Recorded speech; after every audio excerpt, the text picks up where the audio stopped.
Hello, it's Charles Fockaert, November 27, 2017. This is number 39 in the series On the Road with Charles Fockaert. Actually, I'm on the Mesa. They call this the Mesa up here. On the Mesa overlooking Overton, Nevada. Lake Mead and Las Vegas is to the south, and Overton's to my north.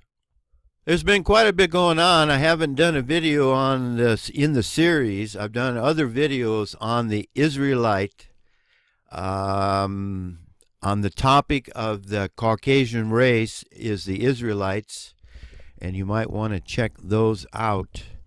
But this video is on my thoughts while I'm traveling, and I live now full-time in my RV.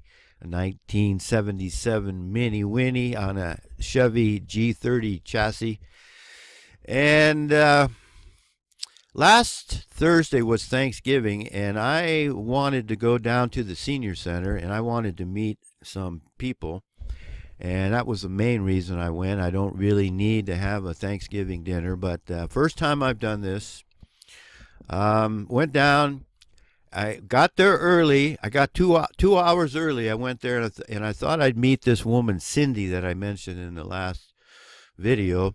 And she was standing out in front with a couple guys, and I went up and introduced myself, and I said, I'm me, myself, and I, and maybe you remember we talked yesterday. Oh, yeah. Is there anything I can do? I come to see if you needed some help. And she said, nope, we got it all under control. And I thought, well, I walked away. As I walked away and went and did some other thing, went and washed some clothes, got some water at the park. I thought, you know what? When somebody comes and volunteers, you find something for them to do. But anyway, she didn't do that. And so 2 hours later, a little after 12, I was a little late. I got there late in the senior center, and nobody had to stand in line. It was pretty cool. They got it pretty well organized. They've been doing this for quite a while. So I ended up taking a seat near the front where they serving the food, and there was a empty seat there next to a fella and some other people. And I went there to talk to people, right? And so I'm sitting next to this guy, and he doesn't. When I sit down, and I've been there for a couple, 3, 4, 5 minutes, 2, 3, 4, 5 minutes, he doesn't look over at me and say, hey, where are you from? What's your name? Welcome, or nothing. So he's mentioning Montana, and he mentioned Montana, and so I interrupted. I didn't interrupt, but I interjected. Oh, are you from Montana? I hear you mention Montana. Yeah, I'm from Montana. Okay, well, what part of Montana are you from? Well, I'm from the southwest corner of Montana. And I'm thinking, I'm not that familiar. I went through that area, actually, and I thought, well, you mean near Hamilton, south of Missouri? No, further south. Okay, and he was like, he came across like the best and only place to live in Montana is where he lived. And he didn't ask me any questions. He didn't take an interest in me at all. And I kept trying to get, I found out he worked for the Forest Service. He was a biologist, and he was in 350,000 acres. He was the only biologist for all that land. And he didn't like the BLM. They merged. He worked at the Beaver National Forest, I think he said. I'm not sure. I have to look, and it doesn't really matter. So we got to talking, and he said one of the biggest mistakes he ever made is he volunteered for the Vietnam War. So that told me he was pretty close to my age, a little bit older actually. And I said, and I agree with him. I said, yeah, that was a big mistake. Have you ever read the book? He was a Marine. He volunteered for the Marines. And have you ever heard of Smedley Butler? No. I said, well, Smedley Butler was one of the most decorated Marines at the time, 1920, 1930s. And have you ever heard of his book? No. I have never. His book is War is a Racket, because we got to talking about the Vietnam War a little bit. And I go, well, this guy, at least he admits that becoming a Marine was a mistake. So the point I want to make here, he doesn't take an interest in me at all. Nothing. He talks about the Forest Service. Well, I work for the Forest Service. I was on a hotshot crew in the Angeles National Forest, and then I went to Humboldt State, so I was involved in the Forest Service, but he didn't ask me about that. It was other things that came up. He was going to build a float. He was going through Montana on his way to Los Angeles to build a float for the Rose Bowl Parade. Well, I asked him, you ever been to the Rose Bowl Parade before? No. See, and he could have responded and said, have you ever been to the Rose Bowl Parade? And he didn't do that. So the point is, he didn't take any interest in me at all. While I was there, I noticed everybody else had their pumpkin pie on a plate. So I got up, and there was a lady serving, and I went up and I asked her, and I went up to her and she said, can I help you? And I said, yeah, I was wondering where do I get a piece of pumpkin pie? I noticed everybody had. Oh, I will bring it to you. And she goes, oh, you took the initiative. And I go, yeah, I'm sorry, I won't do that again. We're joking around in any way. So she brings over the pie and utensils and stuff. Everything's plastic, so they don't have to clean anything, paper plate. Anyway, so she's behind me. When the meal is all served, she brought my plate over and served it, and I said, thank you very much, and all that. And she was behind me, and this guy over here next to me, he's not asking me any questions. I got kind of tired of trying to draw information out of him. And she comes over and she says, are you alone? And I said, yes, I am. She goes, do you mind if I sit with you? And I go, no, sure, please. So she sits across from me, and we start talking. And she knows how to carry on a conversation. I asked her name. Her name was Melinda. Melinda. My name is Charles. Nice to meet you. Where are you from? I forget where she said she was from, but she's a full-time RVer for 5 years. She's in a 2012 RV. She's also has a tow vehicle. It's a smaller Toyota. So we got to talking. Hey, there's a lot of information I can get out of this lady, so I started asking her a lot of questions. But before I go there, I wanted to tell the guy that I had been to the Rose Bowl Parade. You sleep on the sidewalk. You get there the night before, and you sleep on the sidewalk. But he just went on and on about how he gets a front row seat with a padded chair, and it was just all about him. And I got tired of that after. Don't you get tired of that after a while? So anyway, this other lady sits across from me. She's a full-time RVer since 2012, and she was staying at a place over here called Stewart's Point, and she says she has a view of the lake, and I was able to have a conversation with her back and forth where we exchange ideas and thoughts. And I got a lot of information from her, which I thought was very helpful. And she was interested in actually what I had to say. And the reason I bring this up is a quote that I learned and was aware of a long time ago. And I want to share that with you now. This is a quote I ran across quite a while ago, and I used to use this in the airports when I used to travel quite a bit. And you're in the airport and you sit down with somebody. But anyway, you can make more friends in 2 months by being interested in other people than you can in 2 years trying to get other people interested in you. And this reminded me of a young fellow that I used to talk to, and he was telling me about how he took out a young lady friend. He's in college, and he took her to the best restaurant in town. He went in his father's $100,000 car. She was interested in baseball, and he's a baseball player, etc., etc. And he couldn't understand why she never got back to him after they went out. They had a lot in common apparently, and it turns out she wasn't interested in him. And the whole time he's telling me this story, I was thinking, you know what? You were probably talking about yourself the whole time. And you might want to take into account this quote. And one more thing before we move on. I read this morning in Proverbs 27. Today is November 27. I like to read in Proverbs, as I mentioned, the chapter in Proverbs.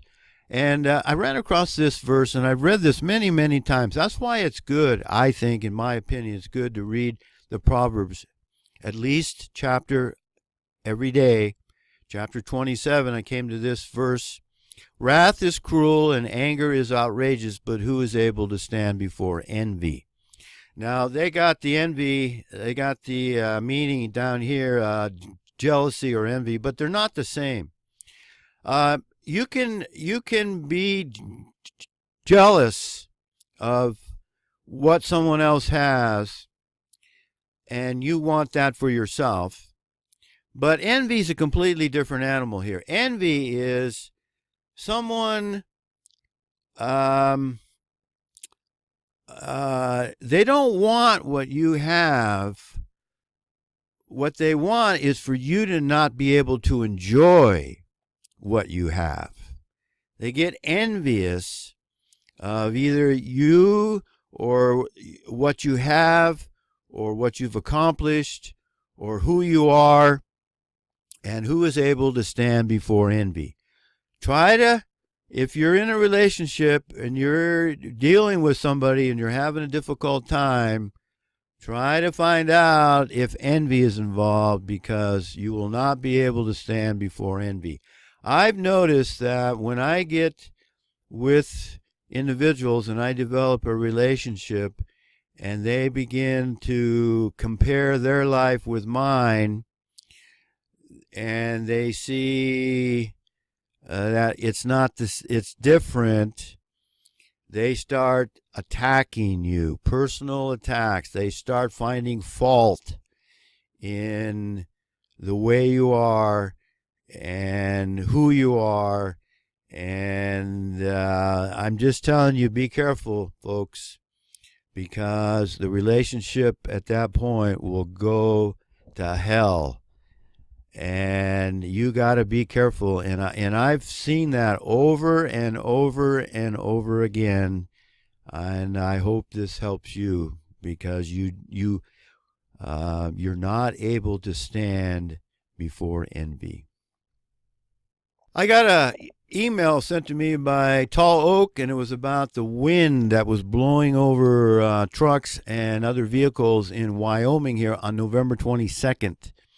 60-mile-an-hour gust, and the wind right here, that's not that far away, and that wind came through here. And my buddy up in before I move on, they close the highways to high-profile vehicles, and the warnings are targeted at vehicles such as recreational vehicles, moving vans, campers, small trailers, and lightly loaded commercial vehicles.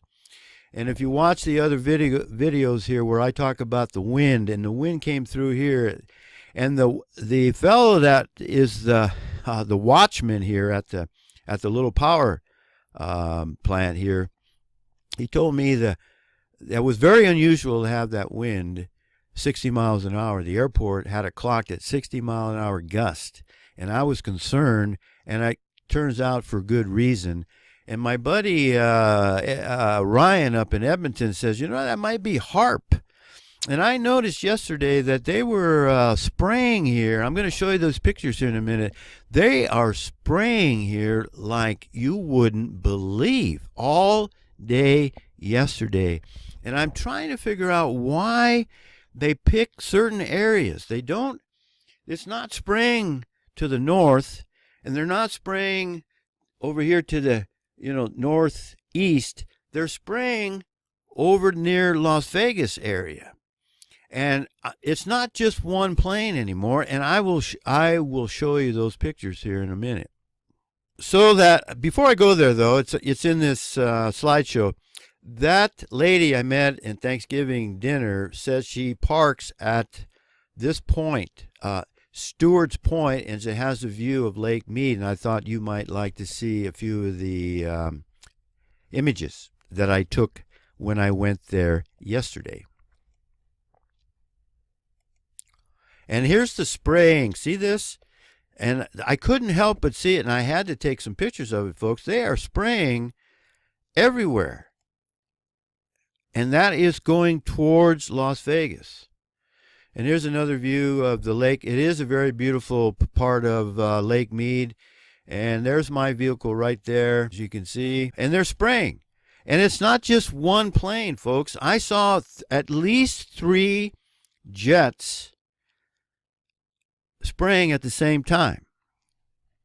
And they were doing it all day long. Look at that.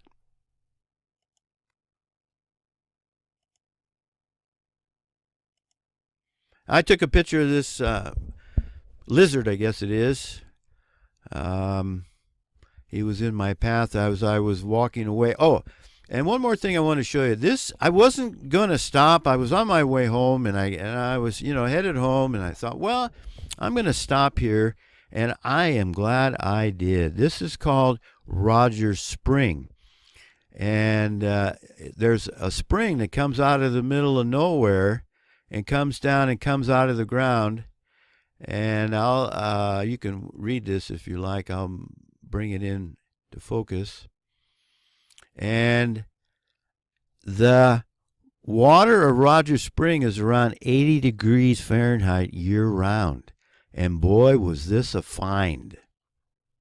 This is only 9 miles from where I am, and that water comes out of there at 80 degrees, folks. And this is a bad picture. It's overexposed, and I don't know what happened here, but that's a pool. That water runs down. That water there runs down, and it goes into this pool, and that pool is big enough to sit in, and guess what? That's exactly what I'm going to do here ASAP. And I can also wash my clothes there, too. So I found this warm springs. 80 degrees is quite enough to get in and soak. So you can be assured that I'm going to spend some time there at that spring. And I took these pictures last night, but they didn't turn out. But they were spraying last night. And one of the women I met at the She told me that, and she's been a full-time RVer too. There was 2 women there with one of them who had their grandchild, and he was in the water, and we got to talking. And she was from Montana, and she's from north of Whitefish. And so I asked her where she's from and everything, and then finally I'm from Montana myself. I'm from Kalispell. Anyway, we got to talking, and I got a lot of information from her, so I'm going to be able to wash my clothes there, going to be able to take a warm bath, and she told me a lot of other stuff. She comes here and stays at Overton, and there's been times where she stays here the whole winter, her and her husband, and there's really no need for me to move down to Arizona yet, and I haven't worked on my vehicle because there hasn't been a need, and my body hurts, and I just don't want to get out there and do that brake job. And the wind's, she told me the wind's supposed to be blowing today, and I think, and my buddy Edmonton, as I mentioned, wonders if there isn't some relationship between the HARP, because this windstorm that came through here at 60 miles an hour came from off the coast of California, and California's not that far away here. I can be in California in a couple hours in my truck. So 60 mile an hour winds coming through here, and they've been harping. They've been affecting the weather. They've been manipulating the weather off the coast of California now for quite a while, and this goes all the way back, folks, to the 1940s. They've been playing with the weather modification. This isn't something new. And there's something going on there. And I listened to Dane Wigington the other day of Geoengineering Watch. And he's got a lot of good information there, but he's wrong in a lot of things. There is no peak oil. And the Earth is not a spinning spear, and I had to turn them off after 15 minutes. I can only take so much of that air stuff. But he's, he's very articulate. He's got a lot of information, and he's on top of this geoengineering stuff, folks. And what upsets me about the geoengineering and all the spraying they're doing around here is that I'm breathing that stuff. I'm doing everything I can to stay healthy, eating the right foods, getting exercise, a lot of rest, etc., etc. And then what is my government doing? They're spraying the air with nanoparticles that are getting into my system. And I don't know why more. And I mentioned it to these two ladies, and they didn't have a clue. They had no idea that this was happening. See, most people have no idea, even though it's look how obvious it is, folks. I mean, how can you not see that? How can you not see they're spraying? Look at, there's one plane, there's another plane, that's two. Like I said, there's three. In just this one picture, like I said, I counted 4 planes flying at the same time, spraying over our heads, and most people don't even see it.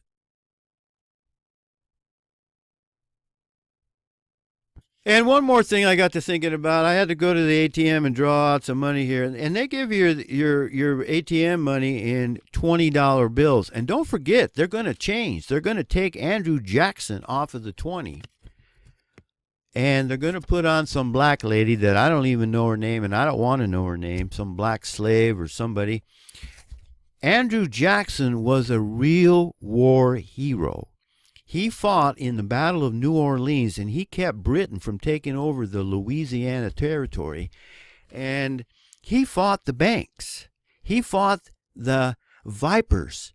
He says, you are a den of vipers, and I'm going to rout you out. He was a real man, a real war hero, and they're going to take him off the $20 bill. And I suggest that we refuse, just like we did the Susan B. Anthony silver dollar or whatever that was, we refuse to accept the $20 bills. Now, it's going to be difficult because it's going to be in the ATM machines.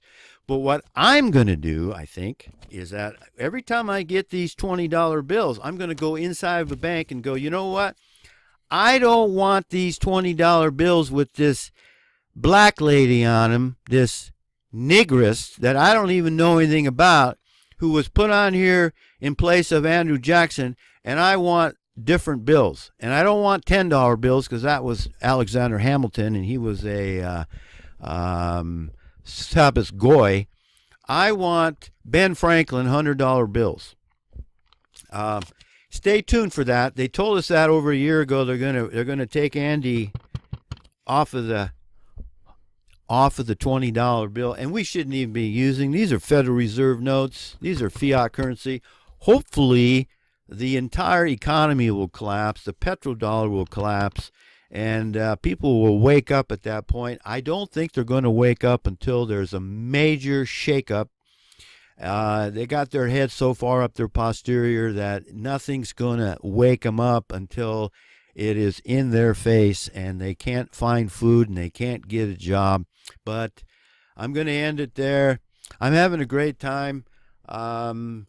It's been great weather. I'm getting to know the area pretty well. I went all the way to Echo Bay yesterday. I'm not going to go to Echo Bay. There's no reason to move here. I got it that I'm in town, close to town. Don't have to pay rent. I can go into town and get water. I got the spring, the warm spring, and I'm not going to tell anybody about it. I can even go there in the evening with some flashlights and take a nighttime soak and relax in a warm spring. So I want to thank you for watching. Thank you for supporting this channel. And may the grace of God, our Father, the creator of the level plain earth and the warm spring that come up out of the earth so that we can enjoy. Thank you very much, and may the grace of God, our Father, be upon us all, for we most certainly need it. See ya.